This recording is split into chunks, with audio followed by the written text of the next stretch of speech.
Welcome! This week's video for the extra exercises of week 3, Math 2.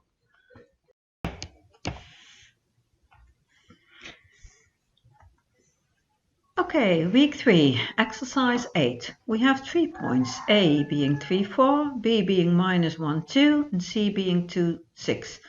Give a vector form of a line L to A and B.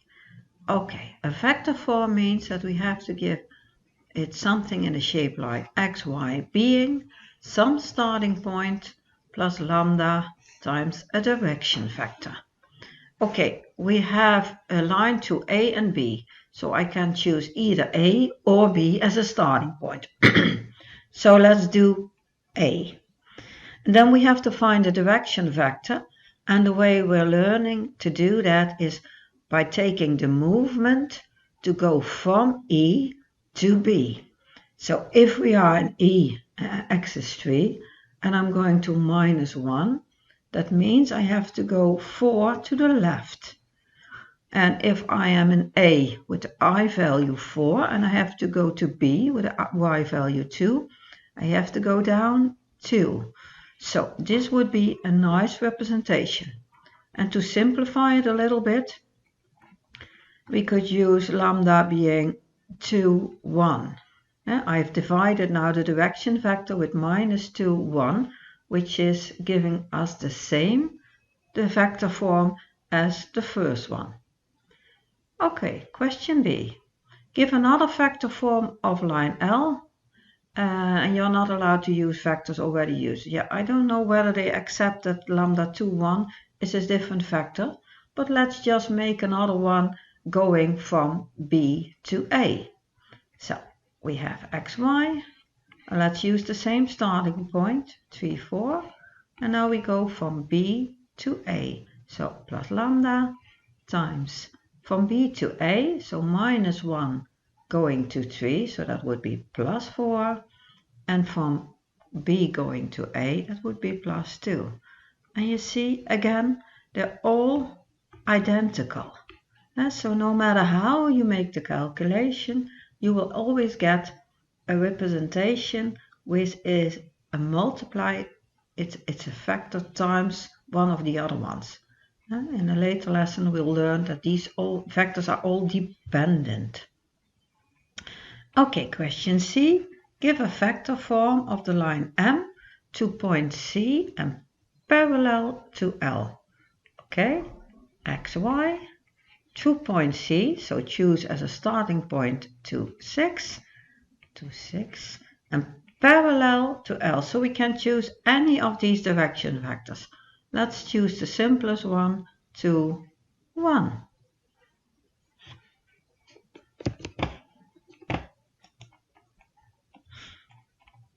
Okay, fourth question. So we have this line L, and now they want us to calculate the intersection point of line L with another line. And let's recap what line L was. So that was 3, 4 plus lambda, and let's take the simple one, 2, 1. If we want to calculate an intersection point, then we just have to equalize the x's and the y's. So we have 1 plus 2 alpha for the x on the left line equal to 3 plus 2 lambda. Take care that you use different parameters here. So if I would have had twice a lambda, then one of them would be changed into a mu or a beta or whatever. And then for the second one, 3 minus alpha would be 4 plus lambda. So again, basically we're going back to what we've learned in lesson 1. We have two equations with two unknowns. So let's just put them in a correct shape. So this would give us 2 alpha minus 2 lambda being 2, and minus alpha minus lambda being 1. Okay, use elimination or substitution, whatever you like. But let's do it with substitution. So let's say we use the second one to express the alpha and the lambda. So minus alpha would be 1 plus lambda. So alpha would be minus 1 minus lambda. If we substitute this one in the first equation, then I would get 2 times minus 1 minus lambda minus 2 lambda equals 2. So I would get minus 2 lambda minus 2 lambda equals 2. So that would give us minus 2 minus 4 lambda being 4. So lambda would be minus 1. So the point we find as an intersection point, so we just fill in the minus 1 in the vector form for line L. That would give us xy would be 3 minus 1 times 2, so that would be 1. And we would get for y 4 minus 1 would be 3. So this would be the intersection point when we used the substitution method to calculate it. Well, let's try it again with the elimination method and see if we achieve the same answer. So 1 plus 2 alpha would be 3 plus 2 lambda. 3 minus alpha would be 4 plus lambda. Put them in the same shape. So 2 alpha plus 2 lambda minus 2 lambda would be 2. And minus alpha minus lambda would be 1. Okay, so let's just eliminate one of the two. So let's multiply the second one with 2.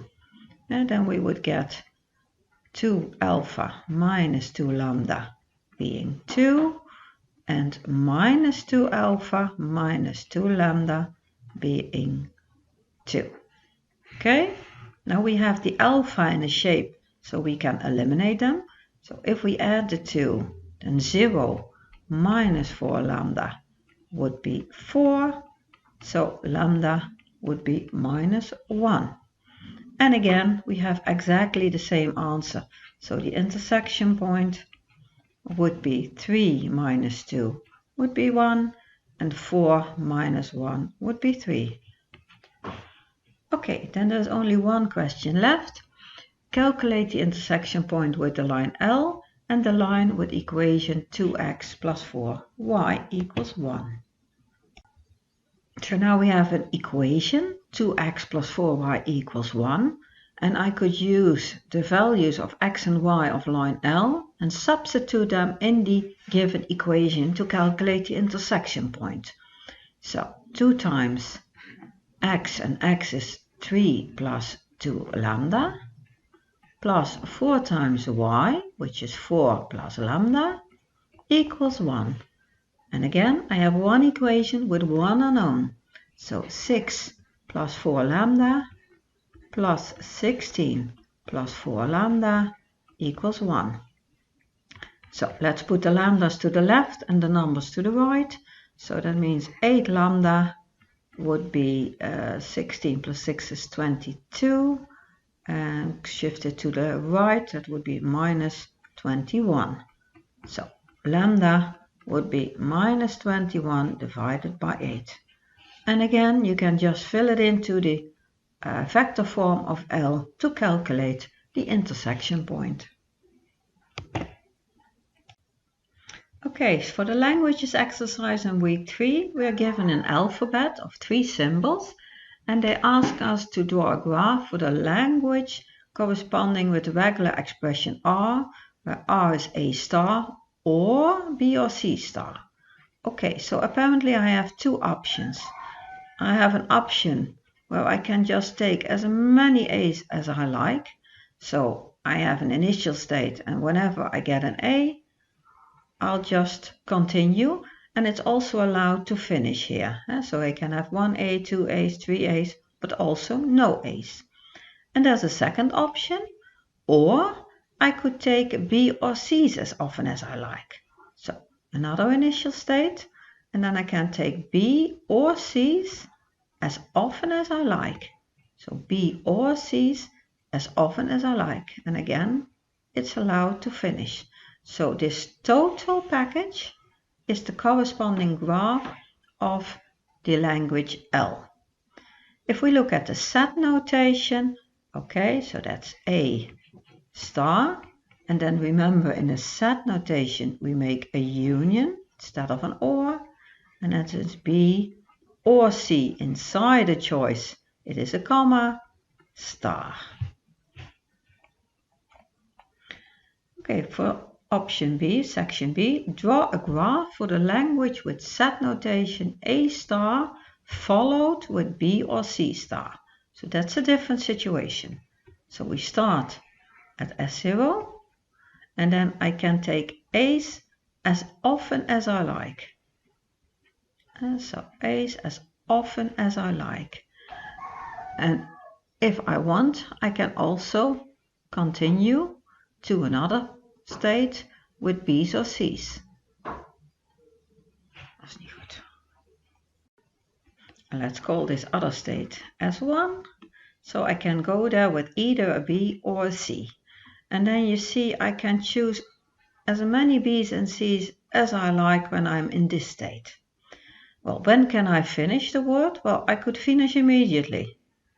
I don't have to do anything because they're both stars. But if I choose an A, I can also just stay here as long as I like.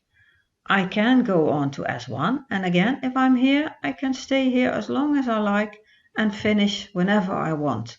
So I have one initial position. I can have in S0 a finalizing moment, but also in S1. If we look at a regular expression for this language, then that would be A star followed by B or C star. So A as many as we like. If we like, we can go on and choose B or C. We don't have to, but if we like, we can do that again as often as we like. Then for the C section, give a regular expression for the language given by the following machine. Okay, regular expression. So we can start with an A if we like, but we can also immediately choose a B. And then when we are in B, we can stay there as long as we like, or we can immediately move on to S2. And then in S2, again, we can stay here as long as we like. So the minimum size word is BA. So we have to go from S0 to S1 to S2 to be able to finalize. So this is the regular expression. The set notation would be A star followed by B, followed by B star, followed by A, and then do A or B as often as we like. Okay, that was the last question for week 3. Hope you enjoyed and see you back for the exercises in week 4.